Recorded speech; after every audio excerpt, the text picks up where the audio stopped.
Les pido que se sienten, por favor, y abran sus copias de la palabra del Señor.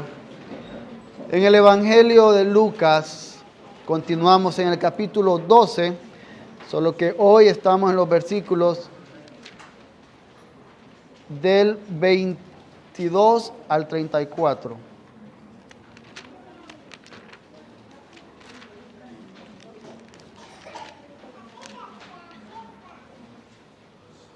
Lucas 12, del 22 al 34. Hoy por la mañana Aarón estuvo predicando inicialmente una serie de sermones que tendrá sobre la soberanía del Señor. Y él señalaba que lo que veremos hoy es prácticamente una aplicación de cómo la soberanía del Señor actúa para cuidar a aquellos que son suyos. Tomando la parte que él dijo que a veces pensamos en la soberanía del Señor solo en términos malos, lo malo, lo que me duele. Pero olvidamos que la soberanía del Señor también implica los cuidados que Él tiene por nosotros. Así que teniendo esto presente, leamos la palabra del Señor, Lucas 12, del 22 al 34. A sus discípulos Jesús les dijo: por eso les digo que no se preocupen por su vida, que comerán, ni por su cuerpo, que vestirán. Porque la vida es más que el alimento y el cuerpo más que la ropa. Consideren los cuervos, que ni siembran ni ciegan, no tienen bodega ni granero, y sin embargo Dios los alimenta. ¿Cuánto más valen ustedes que las aves? ¿Quién de ustedes, por ansioso que esté, puede añadir una hora al curso de su vida? Si ustedes pues no pueden hacer algo tan pequeño, ¿por qué se preocupan por lo demás? Consideren los lirios, cómo crecen, no trabajan ni hilan. Pero les digo que ni Salomón en toda su gloria se vistió como uno de estos. Y si Dios viste así la hierba del campo, que hoy es y mañana es echada al horno, ¿cuánto más hará por ustedes, hombres de poca fe? Ustedes pues no busquen qué han de comer ni qué han de beber, y no estén preocupados, porque los pueblos del mundo buscan ansiosamente todas estas cosas. Pero el Padre de ustedes sabe que necesitan estas cosas. Pero busquen su reino, y estas cosas les serán añadidas. No temas, rebaño pequeño, porque el Padre de ustedes ha decidido darles el reino. Vendan sus posesiones y den limosnas. Háganse bolsas que no se deterioran, un tesoro en los cielos que no se agota, donde no se acerca ningún ladrón ni la polilla destruye. Porque donde está el tesoro de ustedes, allí también estará su corazón. Señor, venimos ante ti en este momento pidiendo que hables a nuestros corazones a través de tu palabra. No permitas, oh Dios, que ningún tipo de confianza en mí mismo, en mi preparación o cualquier habilidad sea el fundamento de esta predicación, sino el Espíritu Santo guiando. Permite que podamos crecer para glorificarte, Señor, a través de lo que hoy estaremos aprendiendo.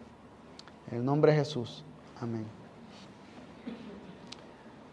Creo que todos los que son padres, y de hecho todos los que somos hijos, conocemos estas escenas que suelen darse.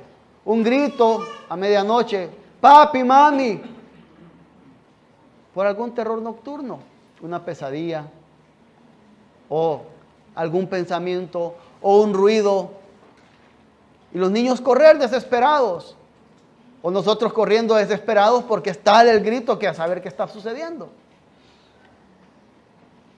Y en una de estas cosas, una vez estaba conversando con Benjamín, porque además de esto, algo que me estaba fijando es que él estaba siempre encima donde estamos, Abe y yo. Yo le pregunté, ¿y por qué estás todo el tiempo acá? Es que me siento seguro con ustedes. Eso me dio miedo, porque yo no puedo llegar a darle la completa seguridad que yo quisiera. Pero el Señor sí puede. Y es justamente esto lo que vamos a ver esta noche. Al Señor mostrándonos, hablándonos de que Él cuida de nosotros. Que no estemos ansiosos, que no estemos preocupados al punto de llegar a la ansiedad en buscar lo que necesitamos.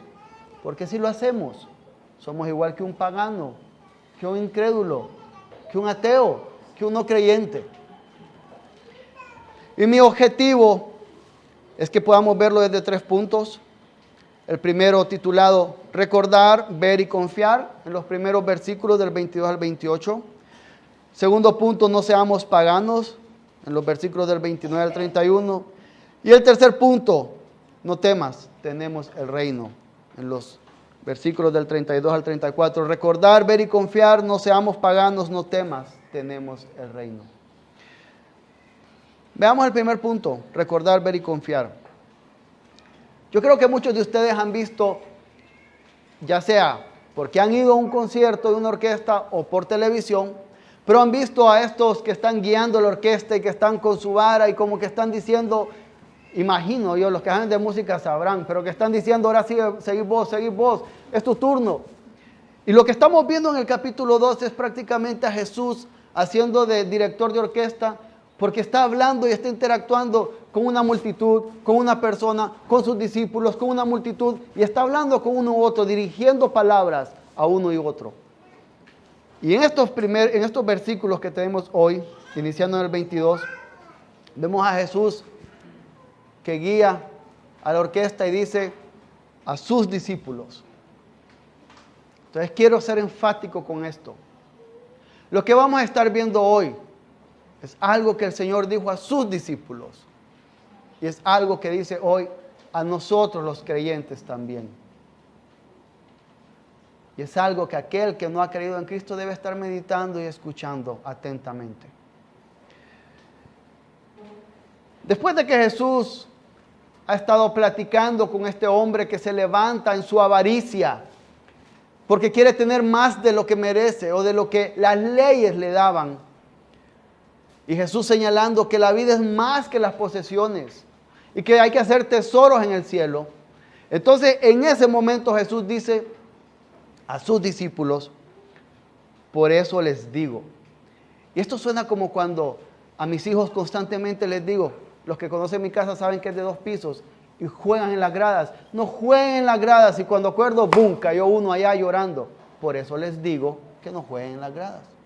Y es Jesús diciendo aquí, por eso les digo, recordando constantemente y tomando la frase que Aarón ha acuñado, somos dundos y olvidamos constantemente. Y por eso vemos a Dios a lo largo de la Escritura recordando sus promesas, recordando su fidelidad una y otra vez. Y aquí está Jesús recordándole a sus discípulos y a nosotros mismos, por eso les digo.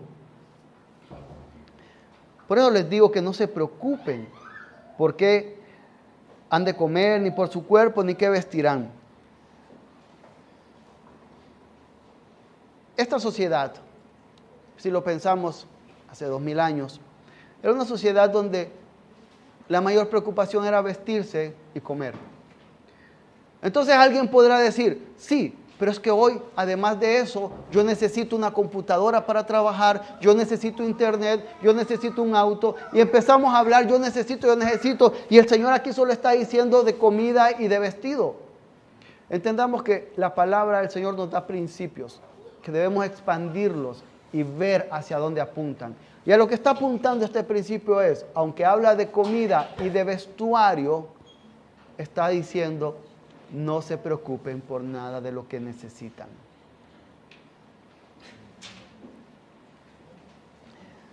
¿Y por qué no se preocupen? Jesús dice que la vida es más que el alimento y el cuerpo más que la ropa. Es interesante pensar en esta aseveración que da Jesús, porque somos muy dados nosotros en nuestro país, que muchos crecen con carencias, o que muchos crecen con el querer ver o querer tener lo que ven en otros. Y donde es tan frecuente estar viendo estudios, los países más felices del mundo, los países más seguros del mundo, y ver eso y suspirar, yo quiero eso. Y desear eso. Pero Jesús está diciendo acá, la vida consiste en más que eso. No estén colocando el valor a sus vidas o a las vidas de los demás con base en las posesiones que cada uno pueda tener. La vida no consiste en lo que podamos estar teniendo nosotros.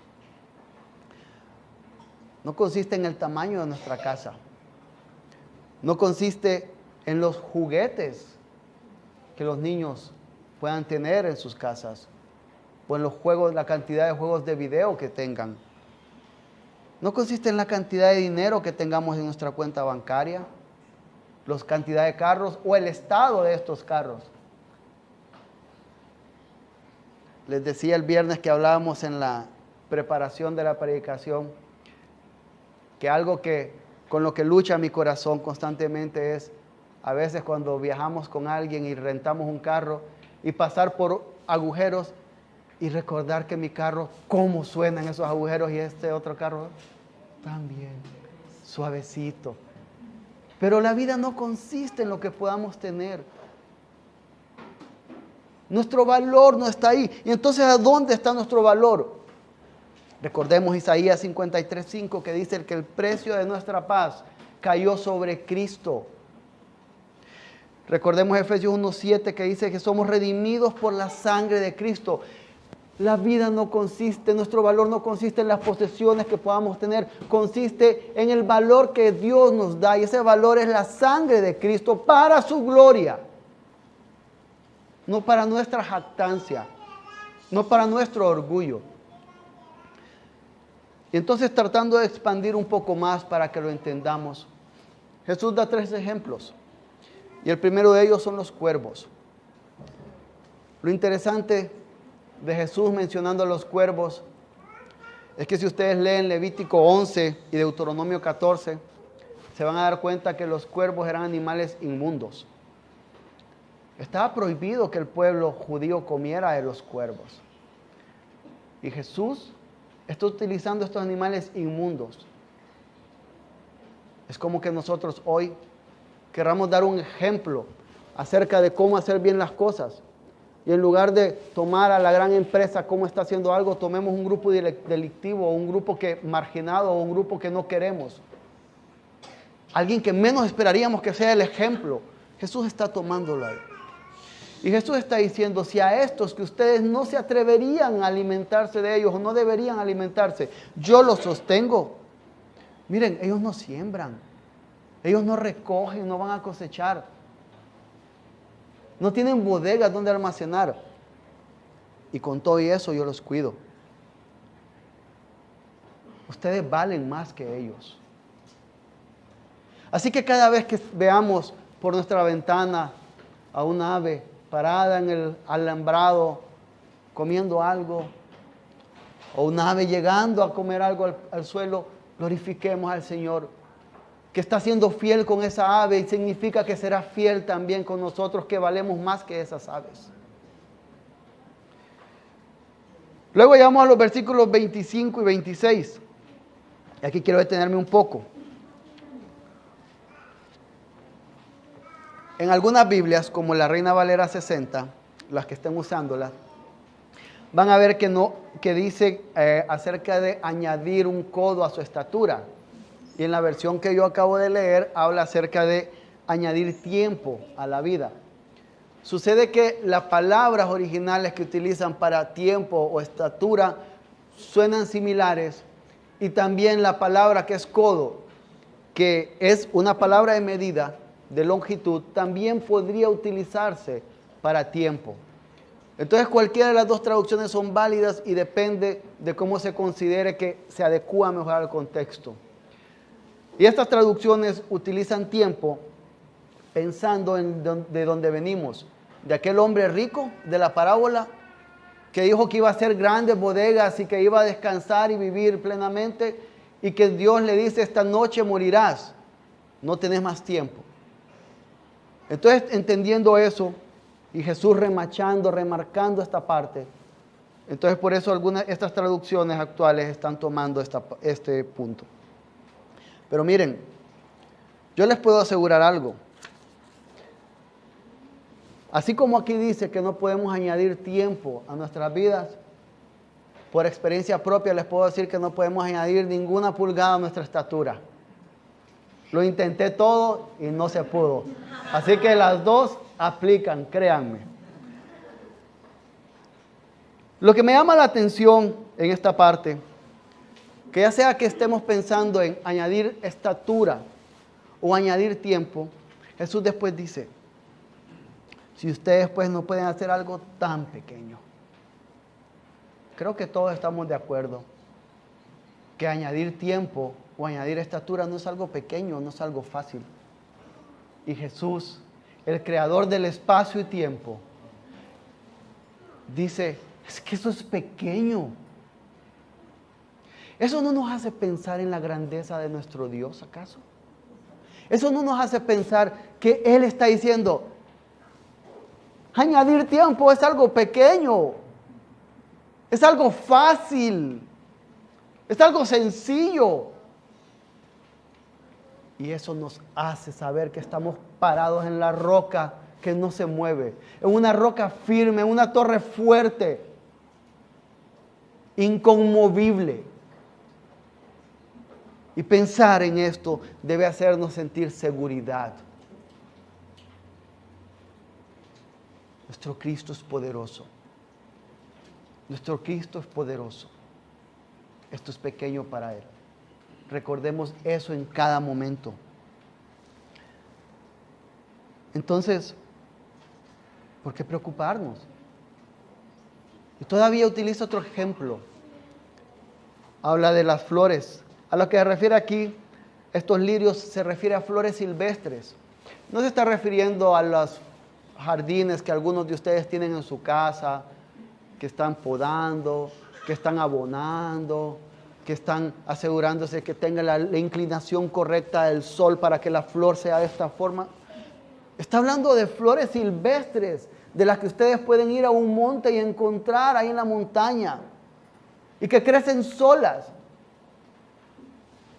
Jesús está diciendo, esas flores silvestres, a las que nadie está podando, a las que nadie está abonando, crecen porque su Padre Celestial les hace que crezcan.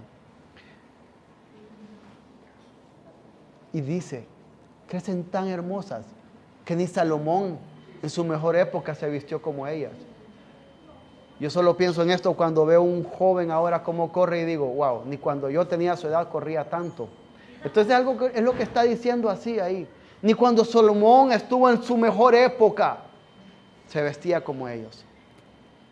Y es más, estas flores están creciendo hoy, están siendo echadas al fuego mañana. El Señor está preocupándose por unas plantas que no viven más que 24 horas por lo que está diciendo ahí. Y creo que todos los que estamos aquí hemos vivido más de 24 horas. Algunos mucho más. Si el Señor se preocupa por algo así, que es perecedero, también se preocupa por nosotros, que también somos perecederos, que también tenemos una fecha de caducidad y que sin duda la palabra del Señor revela que si hay alguno que no ha creído en Él, así como estas plantas son echadas al horno, también serán echados al horno de fuego en algún momento. Entonces el Señor nos está utilizando estos ejemplos, los cuervos, el tiempo o la estatura y las plantas, para hacernos recordar que Él nos sostiene y por qué. En Hebreos 1:3 dice que Cristo sustenta todo con su mano poderosa.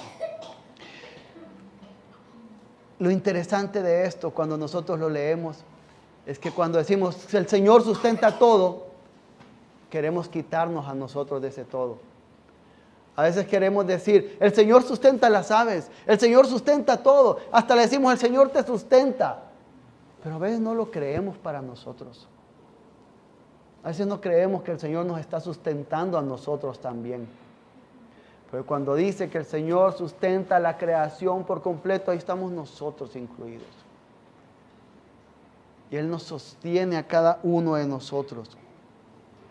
Porque Cristo es el mismo ayer, hoy y para siempre. Y tiene el mismo poder creador que tuvo. Y con ese mismo poder creador está sosteniendo todo. Y con ese mismo poder regresará una segunda ocasión.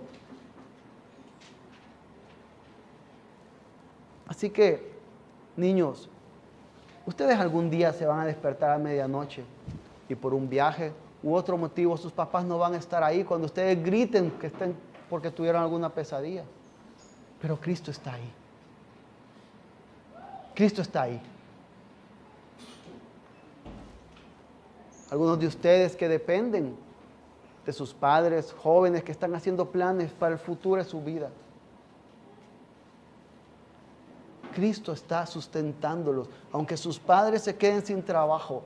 Y padres, aunque perdamos el empleo, aunque perdamos todo ingreso, el Señor nos está sosteniendo a nosotros y a nuestras familias.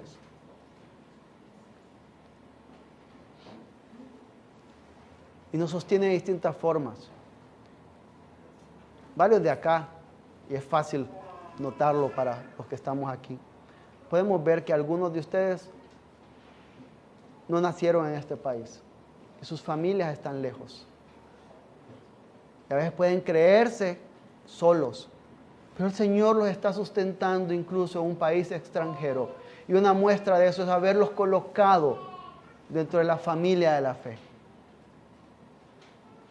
Y no solo es para los que nacieron en otros países, para los que están en otra ciudad, los que vienen de otra ciudad. El Señor está sustentando también. Así que debemos de recordar que el Señor, que Cristo nos sostiene con su mano poderosa. Y esto quiero que nos lleve a nuestro segundo punto. No seamos paganos. Porque Cristo, después de decir, hey, les estoy recordando por enésima vez que no estén dudando de mi cuidado y de que la vida es más que posesiones, viene y les dice en los versículos del 29 al 31, que no estén preocupados, que no busquen qué van a comer ni qué van a beber. Y aquí quiero que entendamos a qué se está refiriendo.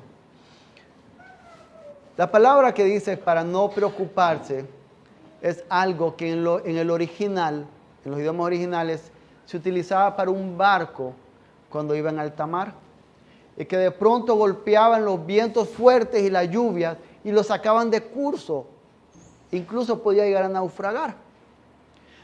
Lo que Jesús está diciendo, no sean como un barco que a causa de todo lo que le golpea alrededor, cuando está en alta mar, se pierde de su rumbo, se desenfoca. No es un llamado a la holganacería aquí. Es un llamado a que en cada uno de nuestros esfuerzos estemos recordando que estamos o debemos estar firmes en Cristo. ¿Y por qué? Porque dice Jesús, porque los pueblos del mundo buscan ansiosamente todas estas cosas. Una característica de aquella persona que es no creyente, de aquella persona que es pagana, es que es movida sin ningún fundamento de un lado a otro. Y cuando viene la tormenta, su vida no tiene en dónde anclarse. No tienen dónde estar firme. Y si nosotros que decimos ser comprados con la sangre de Cristo y tener el precio de la sangre de Cristo en nosotros, empezamos a actuar así, llevados en nuestras emociones de aquí para allá, olvidándonos de Jesús que ha prometido ser fiel con nosotros, estamos actuando como alguien que no ha creído nunca en Cristo Jesús. Nosotros podemos ser llevados ahí por nuestras emociones.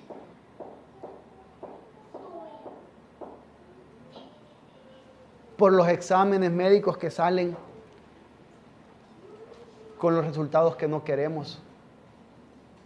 Porque las fechas de pago se acercan. Porque los medicamentos se están agotando. Porque todo está subiendo de precio en Honduras. Y porque hay tantos índices de inseguridad. Podemos empezar a olvidarnos en quién hemos creído y quién ha prometido ser Cristo para nosotros.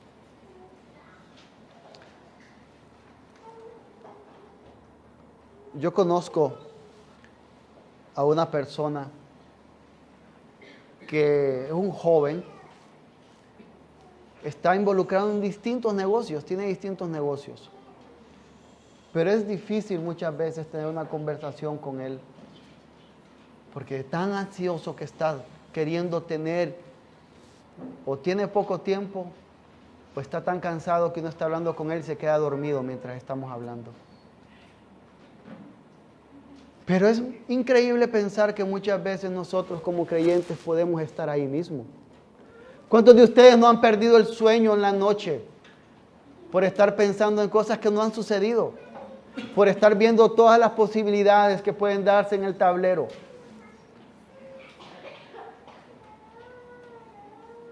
¿Cuántas veces no podemos comenzar a imaginar distintas circunstancias en nuestras vidas que ni siquiera se asoman y estamos actuando como una nación del mundo, como las naciones del mundo que no tienen a Cristo Jesús? Hay algo que algunos de ustedes saben, pero hace algunos días, varios meses, Avi recibió una llamada de un grupo, de alguien que dijo ser de un grupo extorsionador, y bueno, eso hizo que nuestras mentes volaran. Si sonaba un auto pasando por la casa, yo estaba esperando que empezaran a disparar o a hacer cosas. Si pasaba una motocicleta al lado de nosotros, también. Yo creo que nunca estuvimos cerca de esas circunstancias, pero mi mente tantas veces nos colocó ahí.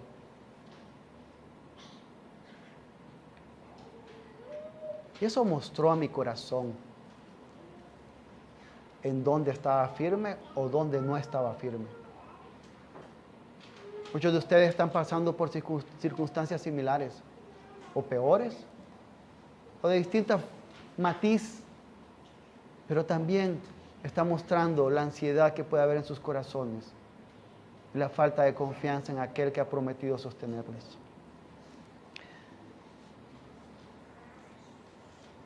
Y Jesús dice en esta parte, ¿saben qué? En el versículo 31, pero busquen el reino de Dios y estas cosas les serán añadidas. Mateo 6:33 añade, hablando de este mismo tema, busquen el reino de Dios y su justicia. La justicia del reino de Dios es Cristo. Y la única forma que podamos conocer un reino en todo su esplendor es que el rey de ese reino nos lleve a dar un recorrido. La única forma de conocer al reino de Dios y buscar verdaderamente el reino de Dios es enfocarnos en Cristo, es llegar a quien es Cristo, es confiar en Cristo. Porque Él también promete que al hacer eso, añadirá lo que necesitamos.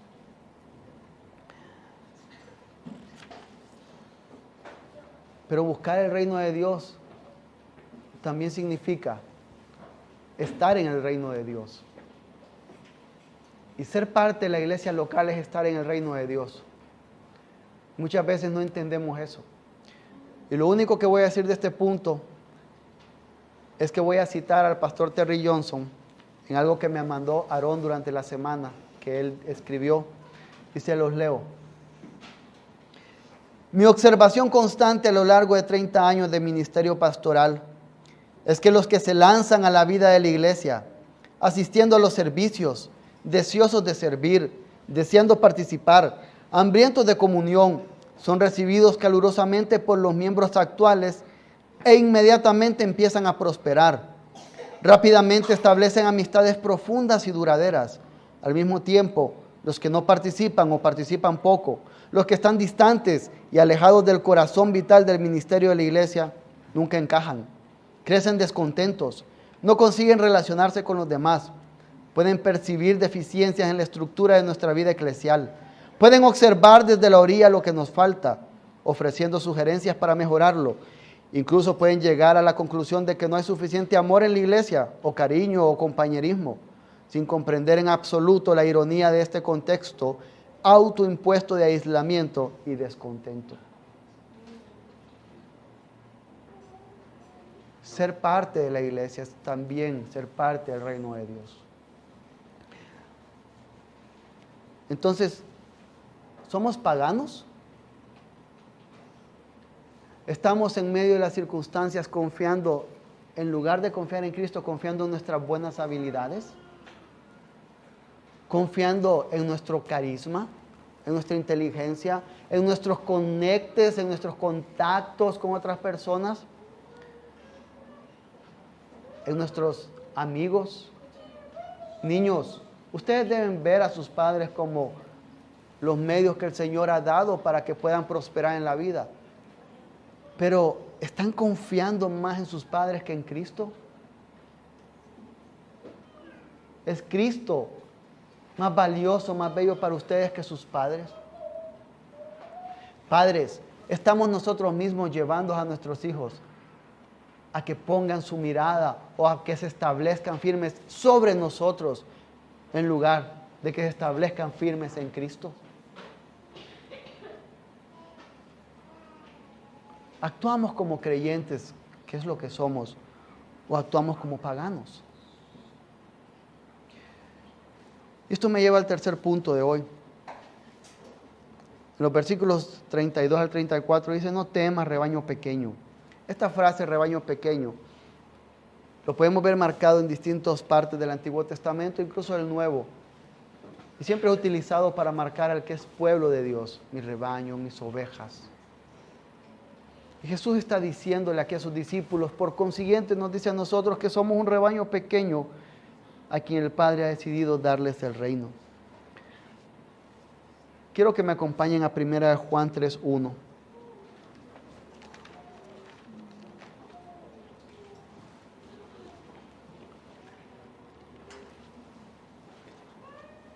Primero Juan 3:1 dice: miren cuán gran amor nos ha otorgado el Padre, que seamos llamados hijos de Dios, y eso somos.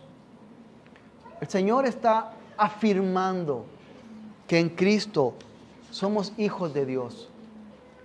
Que aquellos que corrían como locos en contra del Señor, hemos sido en Cristo llamados hijos de Dios. Hemos obtenido la entrada al reino del Señor a través de Cristo. Y eso implica algunas cosas, y es lo que sigue. Jesús dice: vendan sus posesiones y den limosnas. Háganse bolsas que no se deterioran, un tesoro en los cielos que no se agota. ¿Cuántas veces nosotros, cuando estamos en necesidades, dejamos de ser generosos con otros y de dar al Señor de lo tanto, de lo mucho que Él nos ha dado? ¿Cuántas veces estamos pensando en la comida que tendremos que comprar en algunos días, o en la medicina que vamos a comprar, y dejamos de ser generosos con el prójimo y de ofrendar para el Señor?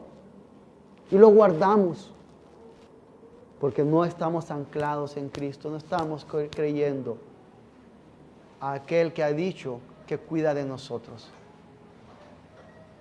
Y estamos confiando en nosotros. ¿Y estamos haciendo qué? Mostrando en dónde está nuestro corazón. Porque donde esté el tesoro de ustedes, ahí también estará su corazón. ¿Dónde está nuestro corazón? ¿Cuál es el tesoro de nuestro corazón? ¿Es Cristo lo más valioso para nosotros, Él y sus promesas? ¿O estamos creyendo que si se va, desaparece, si muere nuestros padres, nuestro esposo para las mujeres o nuestra esposa para los hombres, que se acaba todo por completo?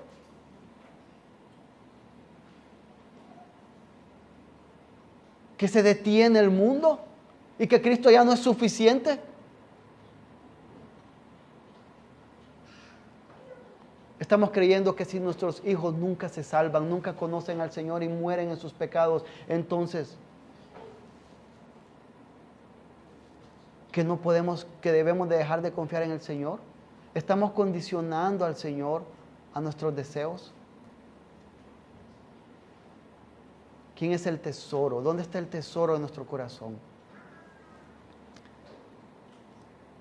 El Señor promete a sus discípulos, es decir, creyente, cristiano que está aquí esta noche, el Señor está dándonos certeza. El Señor está hablándonos y recordándonos que Él nos sostiene, que podemos confiar y creer en Él, porque Él es fiel y nunca cambia. Pero si alguno de ustedes no es creyente, si alguno de ustedes vive deleitándose abiertamente en sus pecados sin ver a Cristo, estas palabras de ánimo no son para ustedes. Pero pueden serlas si corren desesperados a Cristo por perdón. Pueden serlas si huyen de la ira del Dios Santo y se abrazan a la cruz de Cristo. Porque si esta noche ha llegado sin haber amado a Cristo, hoy puede amarlo y puede recibir estas promesas que son para aquellos que han creído en Cristo Jesús. Muchas veces somos como los niños en la noche, hermanos, que gritan desesperados: ¡Papi! ¿Y saben qué? Podemos hacerlo. Podemos gritar desesperados al Señor porque sabemos que Él está cercano a nosotros. Oremos. Señor Dios, nuestros corazones fracasan continuamente en confiar en quién eres y en qué has prometido. Por eso te pedimos esta noche que nos recuerdes constantemente como Jesús dijo a los discípulos. Por eso les digo que constantemente, de distintas formas, estés recordándonos cuán grande eres tú y cuánto te necesitamos. Y Señor, si esta noche alguien aquí llegó sin haber creído en Jesús, que no se vaya así. Que sepa que esas promesas que acabamos de ver pueden ser suyas también, si se arrepiente y se entrega a Jesús. Todo te lo pedimos en el nombre de Jesús. Amén.